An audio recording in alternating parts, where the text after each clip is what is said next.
Baik, Assalamualaikum warahmatullahi wabarakatuh. Selamat pagi anak-anak kelas 6 SD Islam Al Azhar 29. Baik, pada pertemuan kali ini kita akan belajar bersama tentang magnet ya. Tentang magnet. Kalian pasti sudah tidak asing lagi dengan magnet ya. Kalian pernah melihat mainan yang ada di pintu kulkas, itu juga memanfaatkan magnet.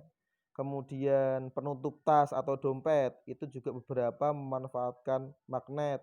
Iya benar, penutup deskrip itu juga kadang memanfaatkan magnet. Kompas ya benar sekali, itu juga memanfaatkan magnet. Apalagi ya? Kemudian speaker juga memanfaatkan magnet. Ternyata fungsi magnet itu sangat banyak sekali. Kalau di materi listrik kemarin, magnet digunakan untuk dinamo, contohnya untuk generator dan lain-lain. Ternyata fungsi magnet sangat banyak. Apa itu magnet ya? Ya, akan kita pelajari pada pertemuan pada pagi hari ini. Tapi sebelumnya mari kita berdoa dulu ya, membaca basmalah bersama-sama dalam hati masing-masing agar apa yang kita pelajari nanti bermanfaat ya. Siapa tahu dari satu dari kalian nanti penemu alat yang memanfaatkan magnet contohnya. Oke, silahkan membaca basmalah dalam hati masing-masing mulai. Bismillahirrahmanirrahim. Oke, langsung aja ya untuk mempercepat pertemuan kali ini kita akan membahas apa itu magnet secara global. Apa itu magnet ya? Oke. Aduh, sombong ya. Ya. Subhanalladzi khalaqal azwaja kullaha mimma tumbitul ardu wa min anfusihim wa mimma la ya'lamun. Maksud Tuhan yang telah menciptakan pasangan-pasangan semuanya baik dari apa yang ditumbuhkan oleh bumi dan dari mereka maupun dari apa yang tidak mereka ketahui. Ini dasar dari hukum yang Pak Miftah coba kaitkan. Pengertian magnet, apa itu magnet ya? Nah, ternyata magnet adalah benda yang dapat menarik benda lain dengan sifat tertentu. Ya. Tidak semuanya bisa ditarik oleh magnet. Ada beberapa kriteria yang membuat magnet bisa menarik benda tersebut. Oke, tidak semua benda dapat ditarik magnet. Benda yang dapat ditarik magnet adalah benda magnetis istilahnya. Dapat ditarik magnet. Contohnya apa? Besi sama baja. Non-magnetis adalah benda yang tidak dapat ditarik magnet. Contohnya kertas, kayu, kain, karet. Nah, itu tidak dapat ditarik magnet. Ini menurut bisa atau tidaknya ditarik magnet. Kemudian benda yang dikelompokkan kuat berdasarkan kuat tidak kuat lemahnya ditarik magnet. Nah, ini contohnya ada ferromagnetik itu yang ditarik kuat oleh magnet, contohnya besi dan baja. Ada paramagnetik bisa ditarik magnet tapi lemah, contohnya aluminium. Ada diamagnetik ya yang tidak dapat ditarik magnet. Atau beberapa referensi malah menolak gaya magnet tersebut. Nanti silakan dicari contohnya minimal 3, ferromagnetik 3, paramagnetik 3, diamagnetik 3, tulis di buku tulismu. Ya. Kemudian macam-macam magnet. Macam-macam magnet ada yang magnet alami, ada yang magnet buatan. Magnet alami itu terdapat di alam, sudah asli, bukan dibuat oleh manusia. Kalau magnet buatan dibuat oleh manusia dengan bahan tertentu. Ini contoh magnet alami, batu bisa menarik besi. Contoh lagi adalah kutub utara sama kutub selatan magnet bumi. Kemudian ini contoh magnet buatan, ada magnet batang, magnet ladam, magnet lingkaran, magnet silinder, ada magnet keping, ada magnet jarum, dan masih banyak lagi contoh-contoh magnet buatan yang fungsinya masing-masing, ada fungsinya masing-masing. Contoh, kalau kita menggunakan kompas, berarti yang digunakan magnet jarum. Contoh, kita menggunakan dinamo sepeda, berarti yang digunakan magnet silinder. Contoh, kita menggunakan bel listrik, kita menggunakan magnet U atau magnet ladam. Contoh, kita menggunakan speaker, kita menggunakan toa, itu berarti yang kita gunakan magnet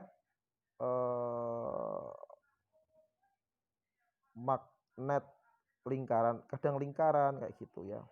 Itu ada contoh-contoh magnet. Contoh di dompet berarti magnet keping dan lain-lain. Nanti silakan dicari referensinya. Kalian tulis di buku tulis juga sebagai bahan.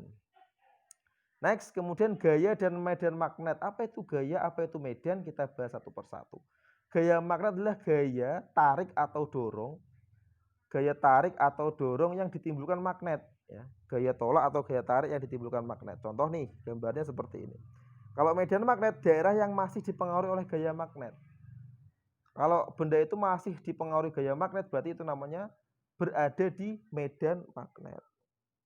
Ini contoh ada magnet batang, ada besi, besinya tertarik. Nah, itu namanya adalah contoh gaya magnet, gaya tarik magnet. Bisa menarik logam di sekitarnya. Kalau medan magnet adalah ini gambar medan magnet. Adalah daerah yang masih dipengaruhi gaya magnet. Next, sifat-sifat magnet. Yang pertama, menarik logam. Contoh yang bisa ditarik besi sama baja. Contoh nih. Ya, next. Gaya magnet menembus benda. Contoh ada magnet di atasnya ada bola besi. Apakah kalau dalam keadaan normal besi bisa ditarik oleh bolanya? Misalnya kita kasih papan di bawah besinya, apakah besinya masih bisa ditarik magnet? Kita coba. Oh, masih bisa. Berarti walaupun dibatasi, asal itu masih di dalam medan magnet, besi bisa tetap tertarik oleh magnet. Berarti gaya magnet menembus benda. Kutub senama saling menolak.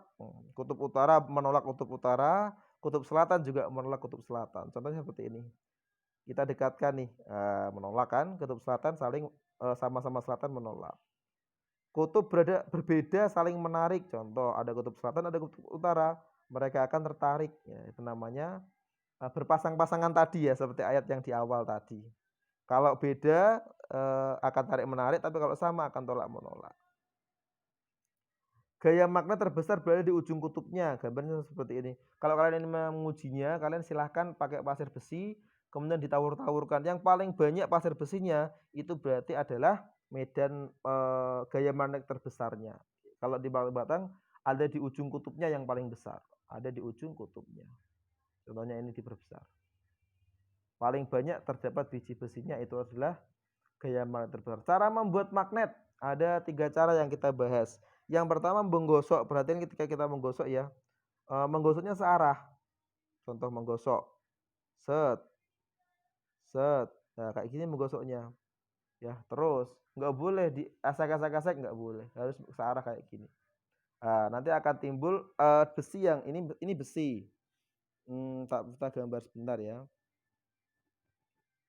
Sini. Jangan besar-besar ya. Udah. Ini besi awalnya belum ada gaya magnetnya. Kemudian kita gosok secara searah tadi. Segini. Terus ulangi lagi segini. Terus digosok searah. Nanti lama-kelamaan besinya tadi akan terbentuk gaya magnet. Nah, kutub utara ini kutub yang pertama kali kena, ya, ujung besi yang pertama kali ini kena akan menjadi kutub utara. Ya. Dan yang terakhir kena, bagian sini berarti akan menjadi kutub selatan. Gitu ya. Ketika U-nya kena tek, terus kalian U-nya kena tek, maaf, biar enggak begitu kotor. Ketika U-nya sudah kena segini pertama, nanti kan kalian geser ke sini. Nah, ini yang pertama nanti akan menjadi kutub utara secara otomatis. Itu ya. Kemudian ini cara dengan menempel. Nah, ini yang kedua induksi atau menempel. Jadi ada besi, ini besi biasa ditempel magnet. Ya. Nanti besinya juga akan menimbulkan gaya magnet. Dan yang paling dekat dengan kutub utara akan otomatis menjadi kutub selatan. Berarti di sini nanti akan jadi kutub selatan. Contoh, kita gerakkan dulu. Didekatkan, otomatis jadi kutub selatan. Nanti besinya bisa menarik, besi yang awalnya tadi tidak punya gaya magnet, bisa menarik besi yang lain karena dipinjemi gaya magnet dari magnet yang ditempel. Yang terakhir adalah membuat magnet dengan cara dialir listrik dengan menghubungkan baterai, kemudian dililit-lilitkan ke paku. Paku kan awalnya nggak ada gaya magnetnya, karena dililitkan oleh kawat yang dihubungkan baterai, nanti pakunya memiliki gaya magnet. Ini bagaimana cara menentukan kutubnya? Cara menentukan kutubnya dengan menganggap lilitan sebagai jari kita. Ujung ibu jari adalah kutub utara, kayak gini. Begitu. Ya, itu adalah materi tentang magnet ya. Nanti silahkan kalian rangkum dari apa yang sudah Bapak jelaskan dirangkum, ditulis, nanti tulisannya dikirim di WA anak-anak ya. Abu Bakar ya WA anak Abu Bakar, Umar, Usman, Ali, Bilal. Nanti biar kita diskusi di dalam grup WhatsApp anak-anak. Gitu ya. Kalau ada pertanyaan bisa langsung jawab Pak Miftah atau Bu Putri. Kalau nggak ada, semoga pertemuan kali ini bermanfaat. Semangat belajar. Sekian dari Pak Miftah. Untuk tutup, assalamualaikum warahmatullahi wabarakatuh. Terima kasih semuanya.